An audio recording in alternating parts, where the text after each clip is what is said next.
Hey there guys, and thanks for tuning in for yet another Krozzfyre cast. Now just I want a quick little message before I start this cast. I'm going to hopefully release this channel now in the next coming few hours. Whenever I upload this video, my upload stream isn't great, so it's going to take a few hours, but I'm going to sort of make a little bit of a name for it on the forums, hopefully get a bit of a following going, see what goes on that way. Now, I've got a very special replay for you guys now.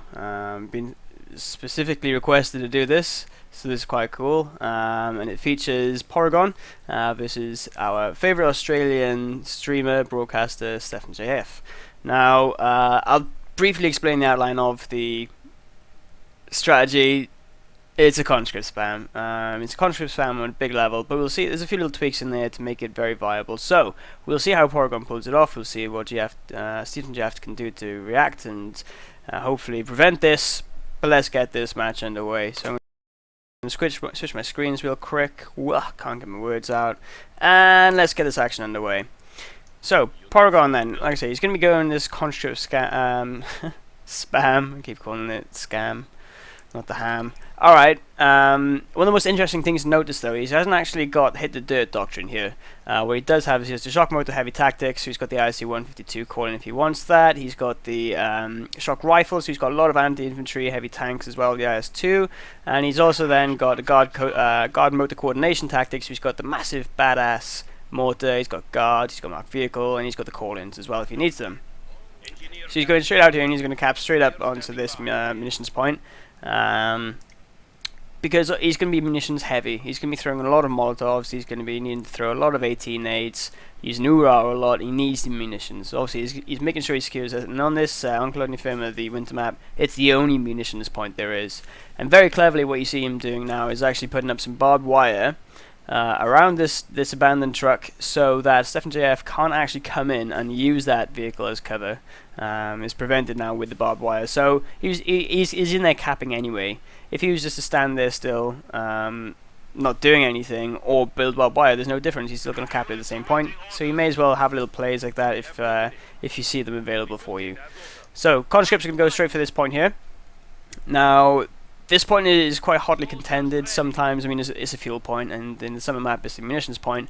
But this building here is quite vital. If you're able to get a machine gun in there, you're able to lock down the area quite well.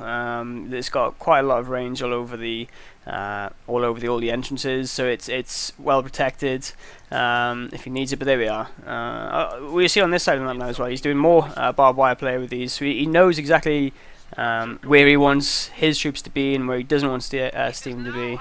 So he's already playing these little mind games, which is nice. We see a conscript squad coming to back up this pioneers, and hopefully we'll see. Oh, sorry, engineer squad. Sorry.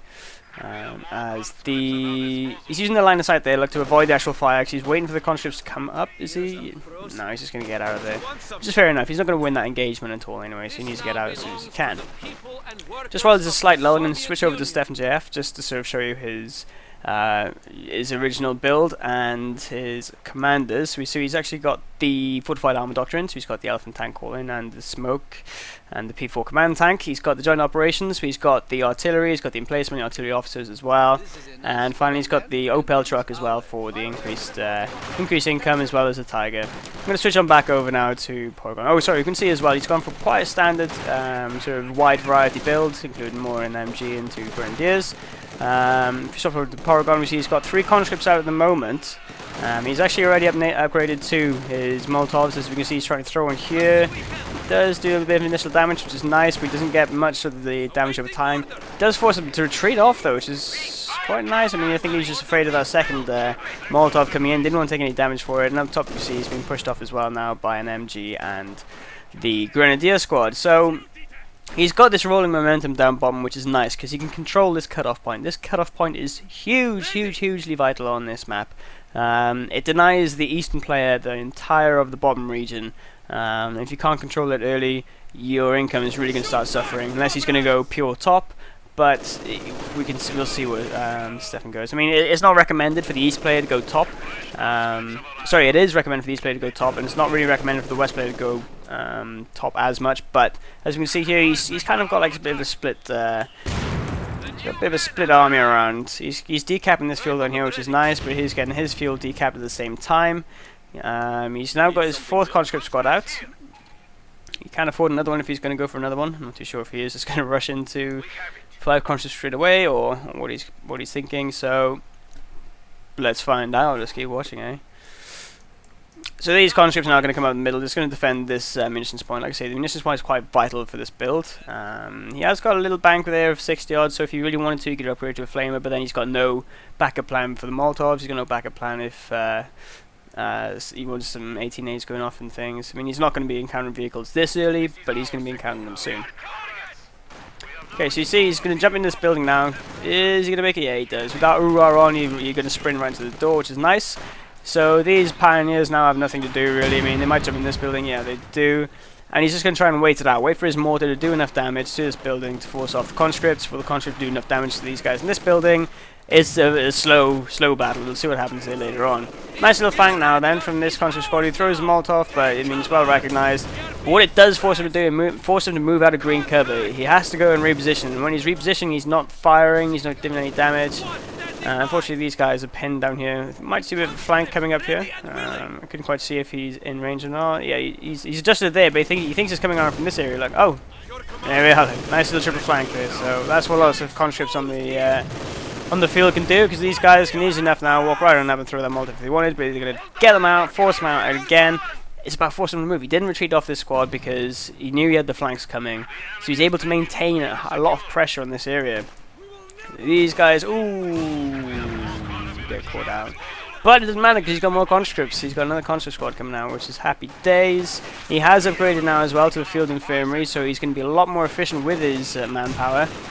We do see an LMG upgrade now for Stephen, which is not a bad shout at all. Those things do damage.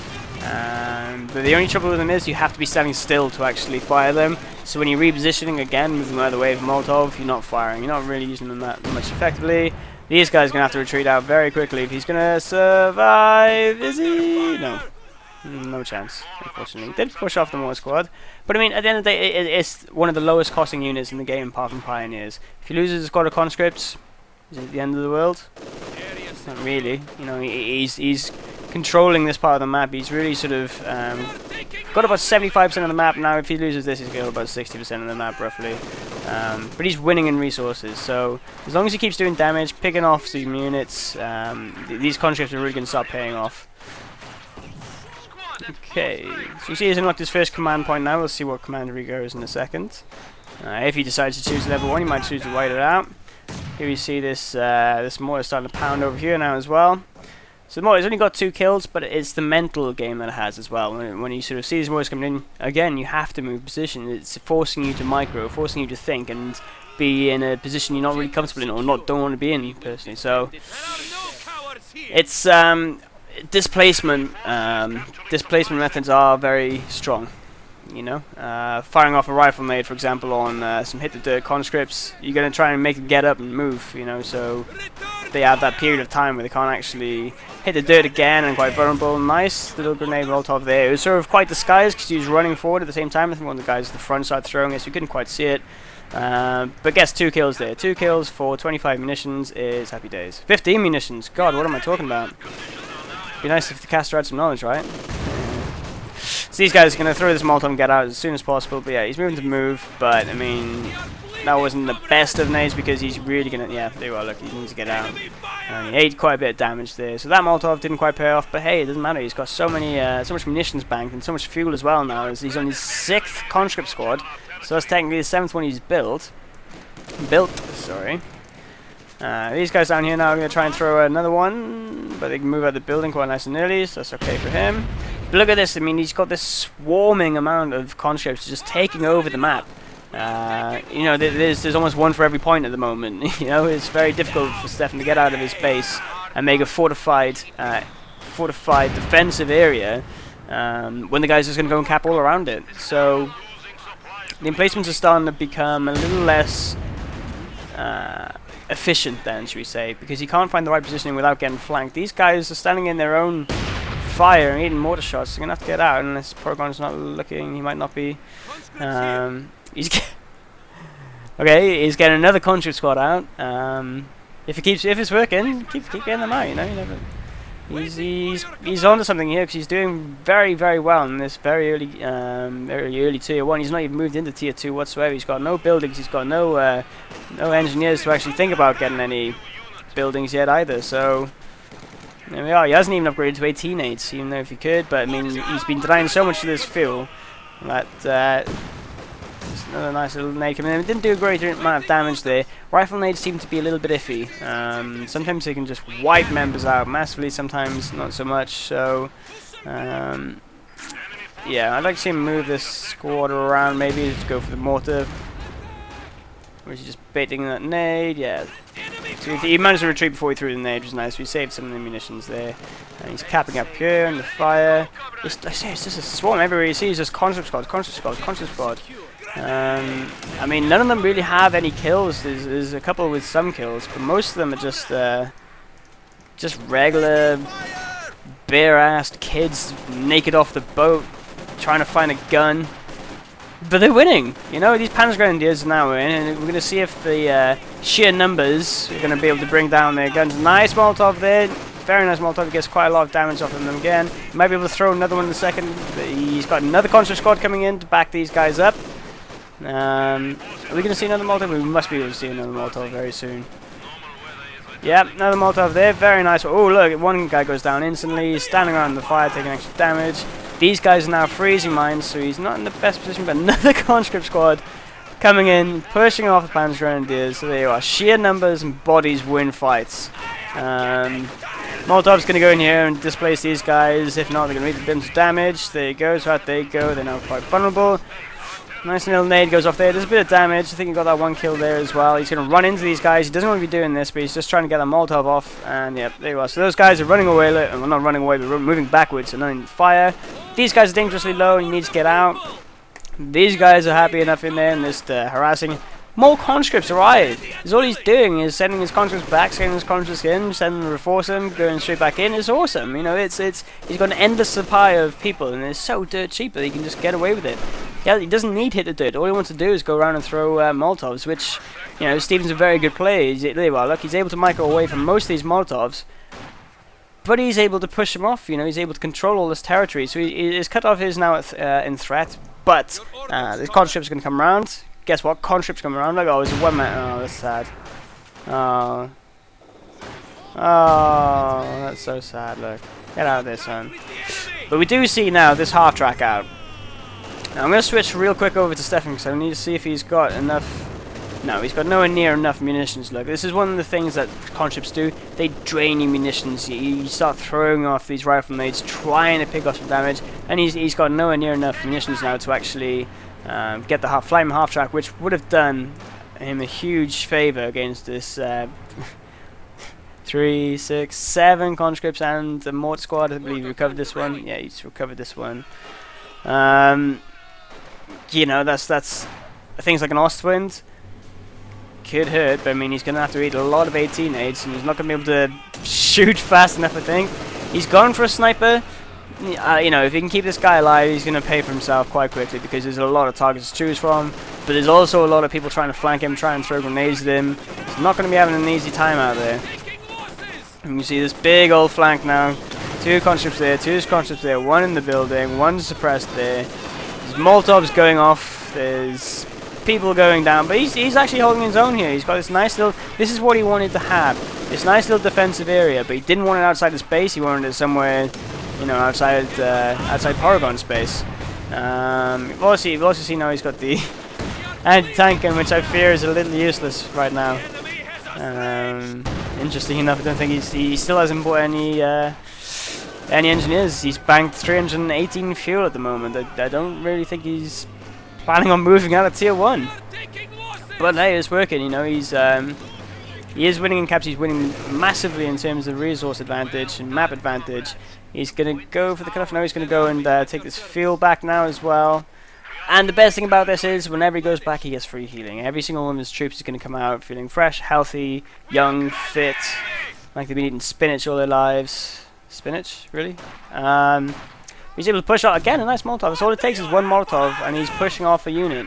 Now, for a conscript to go one-on-one against another unit is difficult. They have such a low accuracy ratio that they just really, it's pot luck whether they're going to do some damage or not. I mean, if he gets another nade off here, there he goes, look, another nade. I don't know if Steven's going to notice. Where did he disappear to? Oh, he's still there, look. But he's forced them off, so now he can cap up with these guys, even though they're very low health, and then just retreat them back casually, easy enough. Nice little flank now coming from Stephen on one of these lone conscript squads.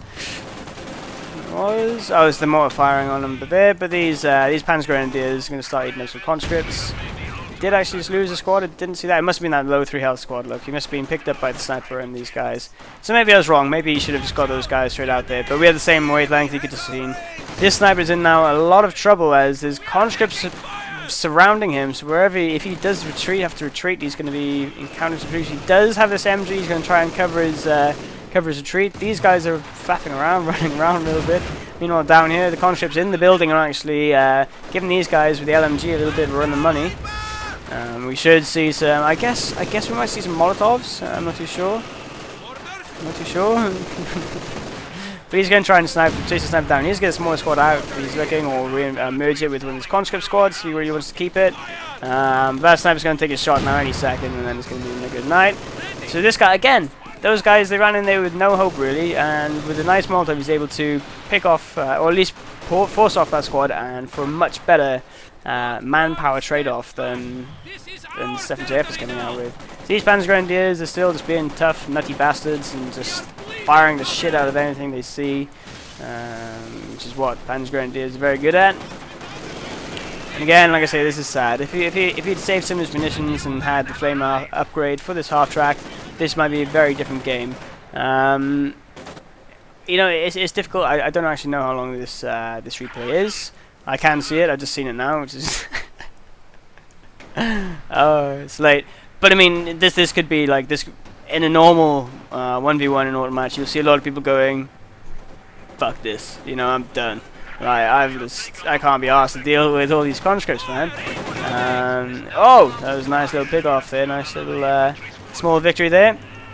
So this guy eats an 18-8 for his trouble of bothering these conscripts, and these guys, I mean, he's going to have to get out of here very, very quickly because they'll be able to reinforce off there easy enough. But you can see, he's going to lose this engagement. Oh, he might lose this guy as well. He runs through his own Molotov. Just crazy barefoot walking through some coals, just showing off, going, "Fuck you guys, I'm getting out of here." But back he goes to base. But you see up here now up top, he's got this huge military advantage, just through bodies. He's able to push off people just by killing his own units, essentially, and that's how he's controlling the map. It's very nice. It's very nice to see it because traditionally Soviets do have a bit of trouble with map sort of controlling the point, not capping points. They have a lot of ability to do that. But you know, it's do you go MGs or do you have to go tier 1 to get your snipers, get your clown cars out, but then have to go to tier 2 just to lock down a place? But no, he's instead of locking down, he's using mobility to encompass the map and just suffocate Steffen's income. All of his units he's able to like outflank because he's got 7, but he lost 1, so this is his 8th conscript squad he's got out now. Miraculously, the mortar survives, but he's not really doing too much. He's just freezing his ass off by fire. Again, like this guy, this half track, he just doesn't really have the damage if he hasn't got that half track. I mean, he is going to pick away at the conscripts. You can get some damage. You might get a bit of veterancy, but it's just sad. Like I say, I'm going to flip off real quick on Steffen's 54 munitions, 11 munitions a minute he's getting less in. So he'd been saving for 5 minutes to get 55 munitions. That's what that means. So that's what happens when you have no points, unfortunately. And you know, like I say, I thought Steffen might have had a bit more of an edge in than he is showing at the moment. But it's difficult. Like I say, it's difficult to sort of to know what your opponent is going to go. It's all well and good, but the best laid plans always go awry. He needs to retreat these guys now because the sniper is picking them away. The sniper had 12 kills now, look, see? So like I say, because the sniper had so many targets to choose from, he was always going to vet up, he was always going to pay for himself. Excuse me. Should he have gone more Panzer Grenadiers or more snipers? Well, at the moment the snipers are doing a much better job. So if you guys are encountering huge amounts of conscript spam, maybe look at snipers over Panzer Grenadiers. That squad goes to go down though. That Panzer Grenadier squad just happy days. He could have stayed a second longer just to pick off the mortar. It would have been more frustrating than anything. I mean, it wouldn't have cost him. It wouldn't cost him like 100 munitions to actually, manpower, excuse me, to reinforce it fully. But just as I said, Stephen wasn't doing too well. He's making a little bit of a break out of his base now, which is nice to see. I mean, there's plenty of conscript squads who are always healing up, but there's always plenty of conscript squads who are out capping as well. So both the fuels are now going into back into Porygon's hands, and just like that, the map looks again hugely in Porygon's favour. Stephenn's never had much more than a third of this map. I think towards the beginning it was around about half and half nearly. But he just hasn't had the composition to deal with this many troops, this many people, taking advantage of all these roads, of all these back sort of back alleys and all the walls. It's very, very hard for him to maintain anything. Like, he's got this sort of little emplacement back here still, and that's just defending the point outside of his base. He has to use his sniper to cap his cutoff, which always shows a bit of bad times. So you're going to maintain control on that building now with a big old push of 1, 2, 3, 4, 5. 5 conscript, casually 5 conscripts. You know, that's not even half his army. Just look at this top right tab. Oh, he's got 1, 2, 3, 4, 5, 6, 7, 8. 8, and he's lost a couple. So I think he's built about 10 so far. He's not had. Well, there you are. He's just lost another one. But what does it matter? He's still got so many more people on the field. He's not got any AT really. He doesn't need it. He's had control over the field most of the game. And like I say, short of Nos to win right now, there's not many vehicles that Stephen would really want. Like I say, I think he's probably a little cheesed that he's got this AT gun that's really not doing much at all. I mean, if he had the barrage ability, happy days, because that thing does damage, but he doesn't. So, bit of a mass retreat there as we see some smoke coming down. Is that smoke coming down or is that fire? That's a fire. God, man, it's late, dude. I get up so early in the mornings for gym. Anyway, these guys are heavily pinned. They're gonna need to get out. They need to get out. They need to get out. Yes, they do. Happy days. Nice to see that. But again, like, he's still got most of his cap. I mean, Stephen has got all this cap. Oh, now he's got the cutoff back as well. I was supposed to say he had all this, but the actual cutoff here, he wasn't actually accessing any of it. But Stephen now, with a lot of grit, determination, and hard work, he's pushed this conscript flood spam a little bit back now again. So it's getting a bit more into the seesaw effect rather than it being all sort of one way in one direction. It's getting a little bit more wavy now, a bit more in the open water territory. So this guy is pushed right in, but he's not going to want to jump in the building. He was going to jump that wall before he retreats, otherwise he will retreat all the way around here, all the way down there, and take all of that damage. I did just miss something going down. I think that might have been the half track. They're probably going down to 18 aids, about 50 of them. Pushing out there, taking this, or he's trying to take this cut off, but unfortunately he is pinned, and when you're pinned, you cannot cap or decap or shoot or move. You're just there. You're just there like a bear with no legs or arms. Do bears have arms? Yeah, they do, right? American Constitution is right, bear arms.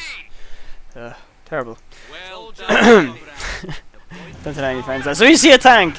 We see a vehicle. Has he built any buildings? Has he teched up at all? Has he balls? He's gone straight for the ISU-52. He's going to plonk this in the middle and just sit back and wait for the game to finish itself. He's not really going to do that, but he's he's so impressed with himself. He comes in, rolling up the fire. He says, "Screw this truck. No one's going to have any of it." Oh, I thought it was going to hit the sniper in the first shot, which would have been brutal. But I mean, like I say, this ISU-152 is oh. Like that! It's just like that! It's beautiful. Beautiful area of effect damage on those shells, doing great damage to the infantry. It is an assault gun, remember, whereas the elephant tank is a tank destroyer. This is an assault gun, so it will damage infantry to buggery. I mean, that guy went down. Who cares? He's got an ISU-52. He's going up against one pack gun. I don't think the sniper's going to be doing much to him, unfortunately. There you are, look, the pack gun's down. You can just He can focus fire this now if he wants, or just continue picking away the troops. 10 kills, look! He's probably fired about 4 shots, he's got 10 kills in the thing. You do the maths. He's about 2.5. First shot. Oh, that one sucked. But like I say, I mean, he doesn't really want him to take this AD gun anymore, so he may as well just destroy it, or he's going to sit here baiting it out. He's going to need to Shrek, but doesn't matter, he doesn't want to be moving too much. And he does actually have the conscript repair kits, which is one of the benefits of this ISU-52 thing. So technically he's got 5 engineers, vetted up engineers on the field right now, you know, just so he can repair everything he wants. Nice little push again from these vetted up conscripts. Ooh, good night, sniper. That's tough pill to swallow. 15 kills. Whoa. This tank, when I first started playing coming here as 2, I was like, what the hell is this shit, man? This thing sucks. Right, I'm sending it into the base and it's not doing anything. No, dude, it's an assault gun. It's the same with an SU-85. You need to keep this thing in the back lines, and the range superiority, the armor pen superiority will start paying off for itself. I will do a video sort of quite soon about microing the SU-85s and fixed assault guns, because the little tips and tricks, especially with the reverse gear now, that you can do to really help yourselves pop off more shots if you're being flanked and things like that. So I'll sort of take you through that, guys, pretty soon. You see these guys just going to sit in here soaking up some damage from this Vet 3 Grenadier squad, who's got 34 kills. So the Grenadiers are having a good time. A bit of a turkey shoot. He's Vet 2, look, and he's got 4 kills. What that means is he's soaked up so much damage to skin him the experience. Now, the experience that troops get is 75% from the damage that they do and 25% from the damage that they receive. Okay, so it takes 4 times longer for you to vet up if you're not going to shoot and just sit there, basically, and absorb the amount of damage that it would take for you to actually deal in order to vet up. This ISU-152, look at him. He's halfway across the map and he's just popping away at these guys. Someone died in the building? Who cares? I got an ISU-152. Say I don't. I'm playing like I'm Porygon. These guys need to go. He's throwing this nade, but it's a bit pointless. Yeah, he's not going to do a great amount of damage. He retreats. That's interesting. He probably just didn't want to face another Molotov. These guys are all freezing, but they are maintaining control of this fuel point, which he is not connected to because he's being cut off by guess who? Conscripts. Man, they're like McDonald's or Starbucks or something. They're just everywhere. No matter where you go, it's like, oh, I'm in a shitty town village. Oh, look, there's a big American brand chain. Look at that. There's a Burger King in Llandudno. Llandudno's actually quite a big place. I am from Wales, guys, if you're wondering what the fuck I'm talking about. Llandudno's a place in Wales, so he's got an ISU-152 and he's floating 417 fuel. He's not spent any fuel on anything that isn't conscript related apart from this ISU-152. So the only reason he's going for these fuel points and can maintain control of the fuel points is simply just to deny them to his opponent, which is... oh my god! Look at this guy, he's just a beast, look. Just a Vet 3 squad in one shot, all 4 members. Ni bother. So he's might be able to pick off one shot on this one lone troop here, but he's not going to do the explosive damage. Nah. But right now, Stephen's in a pickle. Let's have a little look over at what his army is looking like. So he's got great anti-infantry lined up now. If he was just facing conscripts, he's still going to struggle simply because his unit count is so much lower. But he's going to be a lot more efficient, and the manpower drain he's going to cause would be greater than what he's receiving if he had the map control. You can see he's capped right up here now. So he stopped the drain and put it back onto Porygon. But none of this is benefiting him. It's just denying Porygon where he needs this point so badly. It's palpable, you know. Cut-offs, man, they're a bitch. They really are. Oh, he's didn't notice this. He's actually got a howitzer built in his base. Nice. It's not a howitzer, sorry, it's a left H, but oh man, and you know what's better than one ISU 152? Wow. 2 ISU 152s are better than one. I mean, I could watch this. As a Soviet player, this makes me happy. It makes me really happy, you know. I do play Austere. I'm not as good as with Austere, but I've just got a bit of a fetish for these long-range mad beast of tanks, you know. I mean, he's a little bit very slow rate of turning there. Very much doubt you could park him in a Sainsbury's. But piss me, man, if the car park was full, he'd make it empty in one shot. Look at that stuff, man. It's fluky and magical and tier worthy. It's just great. And these pioneers are going to come and check him out and see if there's any metal on him or if he's just all god. Oh, he does hit the shot. Now here comes a P5 tank. This is a good call. It's a lot more mobile than the other heavier tanks. So he's very easily going to be able to flank these guys. Unfortunately, he's not focusing on the tank, he's actually focusing on the AT gun. AT gun is very low, but I mean, he's got rear armor shots screaming at him right here. But there you go, you start seeing some of these, gets a little bit scared. The SC-152 can just hang there, okay. Until the AT gun goes down, the AT gun goes down.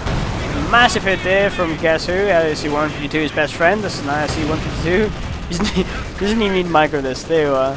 Playback overlook. It's a Lollapalooza of a match there, guys. And look how much he's floating. He's still floating. He's got enough for a sticker bombing run if he really wanted to. I'm sorry, I got the name is messed up. You know what I mean. He's got a bombing run saved up. He wants it. He's not that far off from a third one if he had the inclination to. Conscripts, yeah, he lost a shit ton of conscripts. But it's only because he had so many to throw away, you know. It didn't matter that he lost them. Very, very, very cool. An interesting tactic there, Porygon. Thank you very much for sharing it with us. I'm pretty stoked to try it out soon and see what happens with it. Stephen, you got caught by a very good strategy there, but you can see, you know, that one point where I said, like, you know, in an auto match kind of mode, most people would be like, ah, man, I can't win this. Stephen didn't, man. He's a seasoned veteran. He's a good player, and he knows that there's always a comeback. There's always a way to mechanic it if you've got the victory points remaining, which he did. You know, he's still got 150 left, but he knows now he cannot compete with the captain power that Porygon has, and he's just running amok around him. This sounds annoying. I don't know if you can hear this. There you go. I should have done that a long time ago before I started speaking. But hey, I'm a new caster, and I can do what I want, make as many mistakes as I can right now, because then you guys can be like, oh man, you suck, improve, and I'll be like, oh man, I probably should improve because I suck. But I'm going to say a massive thank you guys for watching this. Hopefully some of you be inspired to try some crazy stuff, you know, or I might have taught you a few things, learned you a few things, whatever your English preference is on the word. But I've been Krozzfyre, and I'm going to go to bed, and I hope you guys have a good night, and I'll catch you all soon. Thanks guys, take care.